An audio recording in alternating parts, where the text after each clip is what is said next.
So we're all settled in the room. Thank you very much indeed. If you've got any questions, of course, I will try and catch your eye. Shove your hand up. It's the easiest way of me catching your eye. If you're in the room, if you're online, hello, do send us questions via the app. They come straight to my tablet, and I'll do my best to pass them on. So it's a real pleasure to welcome Olivia Ruggles-Brise, Vice President Sustainability for BCD Travel. Well, you were sitting in the front there listening to those answers. But look, let's address the elephant in the room. Business travel can never be sustainable, can it? It can't, given its close connection with flying. It is a challenge, that is for sure. Most of business travel is aviation, is flying. I'm sure many of you here travel for business. Some of you travelled for business to come here. And aviation is a hard to abate sector. We know that. So it is an enormous challenge. That's not to say that aviation isn't taking some steps to address that challenge, but also there are other elements of business travel that we can talk about: rail, car rental, hotels. There were some questions about hotels earlier. So to go back to what Shannon said, you know, to say, is it sustainable as a finite thing? Clearly it is not at the moment. Can it be more sustainable? Absolutely, yes, it can. And even with flying, there are things you can do, decisions you can make that can improve the sustainability of your travel. So I think we can either, you know, stop the conversation now and go and have lunch, or you know, we can say, yes, it's a challenge, but it is something that can be addressed. And, you know, all companies that are reporting their Scope 3 have to report their business travel emissions, and it's something that, you know, we can make some progress on. Well, we have the opportunity now to offer advice and wisdom for companies that do a lot of business travel, even though we're talking about sustainability issues. Can you give us some great examples of people, how people can make different choices? Yeah, I mean, I think we always start with saying, so my company, I should probably say, we're a travel management company. So we work with some of the largest corporates to manage their travel programs. And traditionally, that's always been about cost. And now increasingly, it's about cost, it's about travel wellness, and it's about sustainability. And what we always start by looking at with those customers that are really wanting to address sustainability in their corporate travel programs is we say, well, let's start by talking about, does that trip need to happen? You know, we have a kind of, should I stay or should I go, a questionnaire. And so the first thing is, absolutely, do you have to do that trip? Can it be done virtually? Do so many people need to go to an event, for example?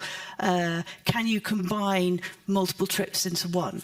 So that's the first thing, is sort of, does that trip need to happen? If it does need to happen, and quite often they do, we can then look at, okay, so how can we make that trip as sustainable as possible? Could you take the train instead of flying? And increasingly in certain parts of the world you can, in others it's much more difficult. But that's the kind of first thing. But then if you do have to fly, there are some things that you can do to kind of mitigate the impact of that flight. So there's a lovely acronym that somebody mentioned at a conference I was at a few months ago. It was called Fly Like a Nerd. So N, use a new aircraft. So new aircraft are considerably more efficient than old aircraft, and even within the newer ones, some are more efficient than the others. So like the Airbus A350 is one of the most efficient ones around. And you might be sitting there going, yeah, but how do I know? How do I know? Actually, if you look on Google Flights or those kind of online booking tools, they will give you information as to what are the carbon emissions of that flight, and they use data that includes the aircraft type. So you can have a look at that. And even if you can't book that on your tool that your company might use, you can still go and look on Google Flights and find it. So N. The second, which is a bit more controversial perhaps, is fly economy. So when you look at the amount an economy seat takes compared to a business class seat, it's smaller, therefore per passenger your emissions are less. You can argue that, you know, absolute emissions aren't really impacted by that, but as a principle, you know, do you need to fly business or could you fly economy? The R is fly regular. So those of you, you know, with the big corporate budgets to take a private jet, think twice about that. Fly on a regular airline. A big hoo-ha this last week about the new Starbucks CEO and his commuting by private jet. So, you know, we're not just talking about sort of road warriors here. There's some senior people as well we have to think about. But you know, private jets are a real target and you know, not great from a sustainability perspective. And then the final one, fly like a nerd, D, is fly direct. So that's not rocket science, is it? You fly direct, less time in the air, less air miles, less fuel, less emissions. So you know, there are things that can be done. It'd be nice to fly direct, but we heard that doesn't always happen in some of the big airlines. So be a nerd is one key message. And thank goodness there's I mean, your company does this work for a lot of your clients. Is it realistic that companies will do all that research? I mean, in the last session we were talking about the customer. Can customers influence things? I mean, are businesses going to do that research? They don't have to, because we or companies like ours will do it for them. Unlike in the leisure travel sector, and Shannon's absolutely right, there's a big say-do gap when it comes to sustainable tourism. When it comes to business travel, we are seeing a real customer demand for more sustainable travel, and that is coming directly from the need to report on their scope 3 emissions, the need to have targets and to reduce them.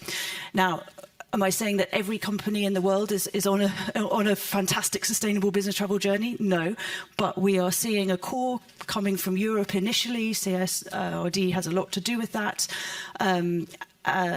We're seeing some real interest and pressure on that, and they're coming to us to ask them to do the work for them, because it is confusing and it's difficult, and there are all kinds of challenges around how you display the right information in the right booking tools at the right time, and how you prioritize emissions versus cost. And you know, you might not know it, but whenever you book a business travel flight via your company system, there is a whole load of stuff sitting behind that dictates which flight comes up first, to do with, you know, the airline that the company has a deal with and that kind of thing. So there's a lot of work, but that's why we are here, and that's why your company will work with a travel management company to do that. So there is demand, and we are here to help.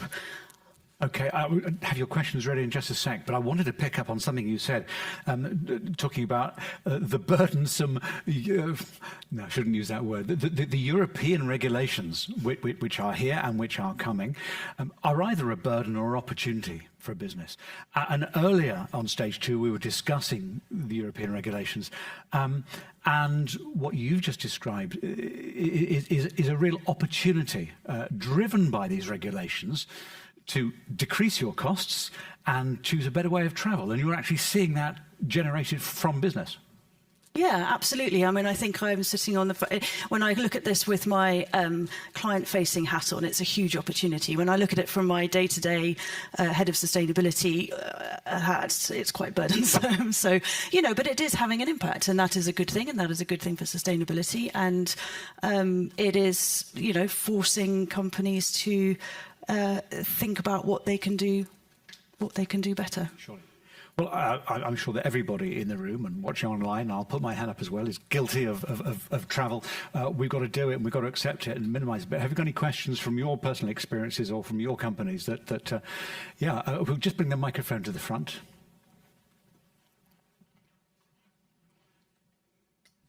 Hi. Just a quick question. You mentioned rail travel before, and I was just wondering whether you've seen any guidance from the companies you work with as to what is a reasonable time to spend on a train versus on a plane? Yeah, so we've done quite a bit of research on this, and I think we tend to, like, 5 hours elapsed time seems to be the kind of benchmark. So if your train journey door to door is 5 hours, you're probably looking at a similar amount of elapsed time on a plane by the time you get to the airport check-in wait, you know, and the other side. The difference is that of the 5 hours you're on a train, a high proportion of that is productive time, whereas when you're on a flight, a very small proportion is productive time. So we're starting to see companies look at that as a metric as well. But 5 hours seems to be the kind of the benchmark. Thank you. Did I see another hand go up over there? Thank you very much. mentioned at the very beginning of your talk about, does this meeting even need to happen? Can it be done virtually? As a part of what you offer to your clients, do you have any, I guess, list of questions that you go through of whether or not this is a meeting that's better done virtually or not? I think that's a really big question, especially with lots of global companies. So wondering if there's any, Yeah, I mean, we do. It's very much dependent on the client. So you have a large consulting firm, their decision-making process will be very different from a pharmaceutical company, for example. But yeah, and it always comes back to what is the value to the business of that meeting? So what are the outcomes expected to be? And then what is the impact on the traveller? Because as I said, travel, particularly post-COVID, travel and wellness is a really key component, actually. And we are seeing some, reluctance for people to jump on aeroplanes 3 times a week to go to 3 different continents, So what's the impact on the traveller? And then, thinking about, is it worth the emissions, I suppose, is a simple way of putting it. So the balance changes depending on the customer, but ultimately, as what is the value to the business is actually what it comes down to. What is meant by the concept of meaningful travel? Does that touch upon what? Yeah, absolutely. So this is something that we're starting to talk more about, which is, some people call it purposeful travel. It's kind of making sure that you are intentional about the trips that you take. And sometimes this can be dictated by a travel policy. So, you have to go through a process of decision making and sign off to make sure, before you can do a trip, or it can be down to the individual, it comes back to what I was saying. Is this travel meaningful? Is it going to have benefits to the business? Is it going to be beneficial to the traveller? And is it going to minimise the impact on the environment? So it's sort of taking all of those 3 things into account and making sure that you can, I suppose, justify that trip across all those three points, as opposed to traditionally business travel has been cost. Talk to me a little bit about leadership within certainly the businesses you work with and all businesses globally, about setting an example top down. I mean, if the boss would like to fly in premium or first class, which is what he's or she has always done, it might be challenging to suggest they go in economy class next to me at the same time instead.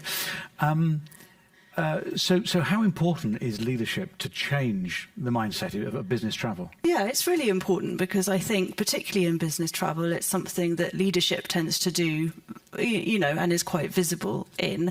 It doesn't mean to say that the CEO has to travel in the back of the plane. There are different elements, although I do have one example of a company we worked with, and they would have a little video that would come up on the booking page of the CEO in economy saying, hey, I'm in economy, you can go in economy too. That's one example.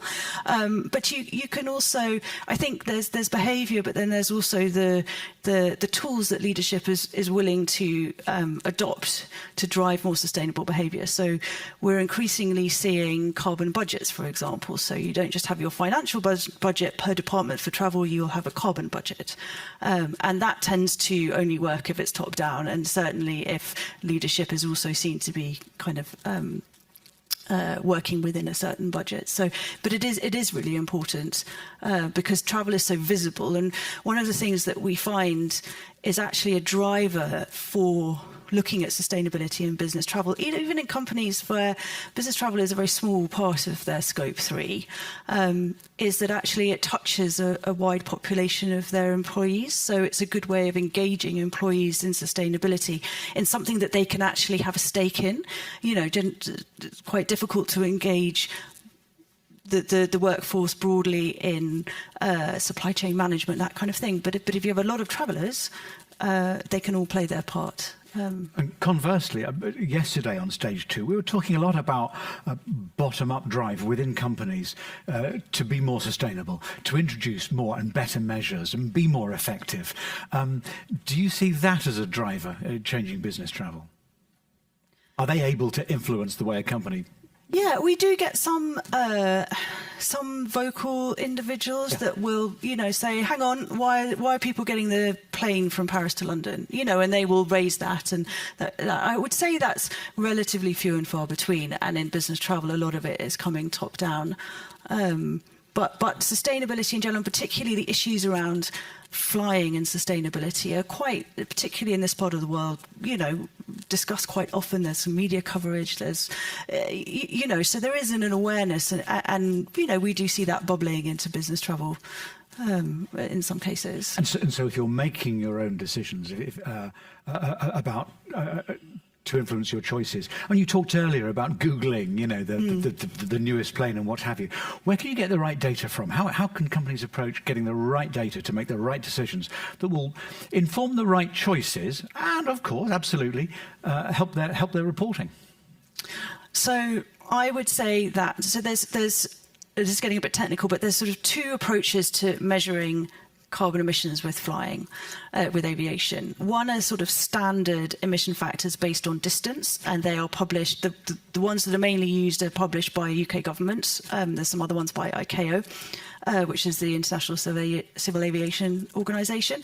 They're fairly generic. You need to use what's called the Google Travel Impact Model, or others. We have our own called Gate 4, and other companies have them as well that are more or less the same. There's some differences that take into account the aircraft type that is most regularly flown on that route, the airline that is flying, because airlines all have different sustainability policies and different uses of sustainable aviation fuel, for example. It takes into account the configuration, so business versus economy, so how many people are on the plane, and also how much cargo is flying in the belly of the plane. So if you can use, and Google is by far the most common and the most easy to access, and you can get that by going on to Google Flights or Skyscanner or various others. Those are the ones that you should be using rather than generic emission factors, which when it comes to reporting, you will not see any of this decision making reflected in your numbers at the end, if you see what I mean. And in terms of labelling, there's inherent problems there. If a particular package, a particular hotel, a particular airline is labelling its own sustainability track record, it's about transparency and integrity, isn't it? Is that a minefield for a company?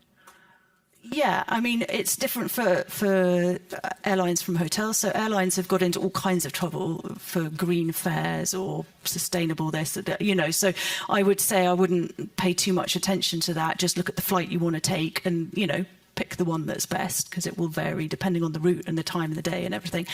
Hotels is much more challenging. But there is an organisation called Travelist that you might have heard of, which actually was started up by Prince Harry, while he was still here, and in fact he's still involved, and that has brought together a lot of the big travel companies, and they have just published a list of hotel sustainability certifications that they have approved. So it's kind of messy. There are lots of them. It's difficult, but there is now like a list of decent ones, so you can start with that, and it's getting better all the time, but it is quite difficult. I would say if you're looking to find out whether a hotel you're staying is or where they are on the sustainability spectrum, I would say try and find out if they're using renewable energy, because that's like the main thing, and then see what their waste policies are. There's a question at the front.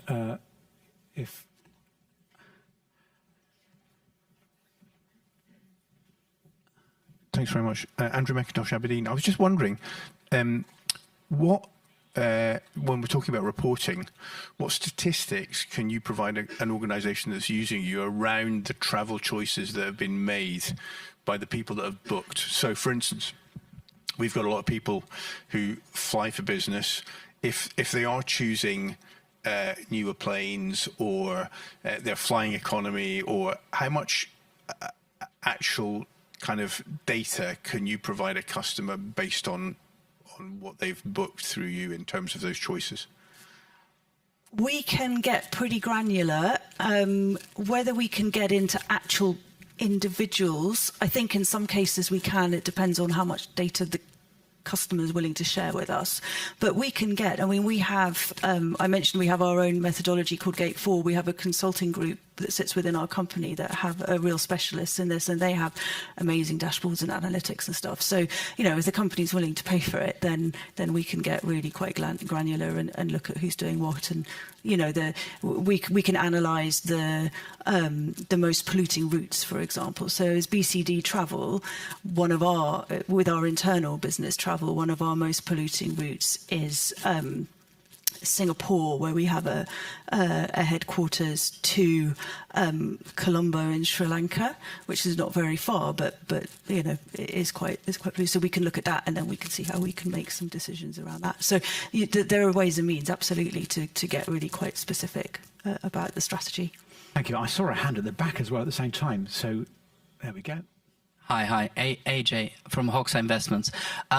We actually, going back to one of your previous comments of private jets versus flying commercial, so we actually did ask that exact question of 15 executives flying to Kinshasa for reforestation projects, private jet versus business class. Yeah. We don't have an answer to the result, but I suspect it would be 10 times worse or something like that, you know, but nothing too crazily drastic, right? If you still have to make that trip. My question is more towards a tangible solution, right? And this is one of the sessions that you can have that. So once you do have a number, right, what's the practical next step? I'm guessing offsetting would be the obvious step. Does your firm help organizations in order to choose the right project manager, to choose the right carbon credits, to offset that flight, right? Yeah, I mean, I think we would say, before you even get to thinking about offsetting, think about how you can reduce the emissions of that actual flight, etc. We do have some offsetting partners that we work with that we have vetted, that our customers can work with to offset. The other big piece is sustainable aviation fuel. So we work with our customers to help them source sustainable aviation fuel that is more of an inset than an offset, and another kind of tactic you can have to reduce the emissions. Yep. Okay, thank you. Are you seeing any emerging themes and trends going forward? I mean, you mentioned that the COVID pandemic was a tipping point in people's attitude to travel. What do you see happening in the future? What can we expect to see? I think, well, we're already seeing fewer day trips, and we're seeing longer trips, and that is a result of COVID, and I think that will continue. I think we will see the price of travel will likely, you know, not go down, and that will be due to all kinds of different reasons. I think that we are seeing SAF mandates, so sustainable aviation fuel mandates, coming in. So we have one here in the UK, there's one in Europe, Singapore, Australia, and this is essentially saying that by a certain date, a certain percentage of aviation fuel has to be sustainable aviation fuel. Now, sustainable aviation fuel is a huge other topic in its own right. The crux of it is that there is not very much of it, and it's very expensive to produce. So the impact on pricing will, you know, that will flow through, and we'll start to see that fairly soon, I think. And I think that there will be more of a sort of conscious approach to business travel, going back to the meaningful travel side of things. So we will probably see air volumes slightly less, I would say, but still a strong business travel sector in other ways. And indeed, so what are the levers for change going forward? Is it the company conscience, the individual's conscience, or actually is it the sticks we're being beaten with? Is it the reporting requirements, CSDDD, simple costs? What are the factors that are going to really influence the changes you described? Yeah, I mean, I think it's probably more the sticks, and we're seeing that already. But there are, you know, the European Union is very sticky. You look in the US, and they're much more carroty, you know, so they have incentives for sustainable aviation fuel and that kind of thing, rather than mandates and regulations. And so, I think it will be a mixture of both. I think that the challenge that we have is that if companies want to keep on traveling to do their business, it's going to have to become more sustainable, because there will come a point where it's not acceptable. Absolutely. And then we will see more sticks. Yeah, but it's proof that, I mean, the sticks phrase was my pejorative phrase, but actually it's proof that regulations can do good and are bringing through good changes in mindsets. If they're done in the right way. If they're done the right way, absolutely fine. Well, I'm trying to glean something positive out of it. Okay, okay. One final question, gentleman at the back. And then we'll move on. Can you share any insight on which airlines are doing the most in the sustainability space, for example, with respect to SAF? With respect to SAF, different airlines are taking different approaches. So if you look in Europe, then probably Air France, KLM are leading the way in terms of how they are deploying SAF. Lufthansa is also doing well. Lufthansa has their green fare, which, even though it's come under some criticism, is actually building the cost of SAF into one of their fares. Virgin here flew their 100% SAF flight last year, I think it was, and which was more of a kind of research endeavour, but still it proved that it could be done. At the moment, aircraft are only allowed to fly on up to 50% SAF. And then if you look in the US, I would say the airline leading the way is United, that have really made some very robust commitments to sustainability, not just SAF, and some investments and that kind of thing. But I would say, there's a lot of focus on sustainable aviation fuel because it is a kind of a here and now solution, even though there are challenges, but it's not ultimately going to it's not going to solve the problem. That there is never going to be enough of it to fuel literally the demand that we have for flying. And at this point, we're going to move on to the next session. Olivia, thank you so much for sharing those insights. It's been really interesting. Thank you. It's a pleasure.